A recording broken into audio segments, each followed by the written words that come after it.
समोर मांडण्यासाठी आलाय महाराज।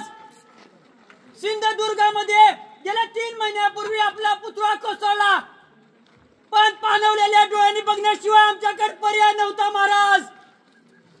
आज या महाराष्ट्रामध्ये तुम्ही घडवलेल्या महाराष्ट्रामध्ये मराठ्यांचं अस्तित्व, गोरगरिबांचं अस्तित्व संपवण्याचा प्रयत्न सुरू झाला महाराज। आणि ह्याच गोरगरिबांच्या अस्तित्वासाठी लढणाऱ्या संघर्ष योद्धा माननीय मनोहरदादा जरांगे पाटील यांना बळ द्या, आशीर्वाद द्या। जय भवानी, जय शिवाजी, एक मराठा लाख मराठा, छत्रपती शिवाजी महाराज की जय, धर्मवीर छत्रपती संभाजी महाराज की जय।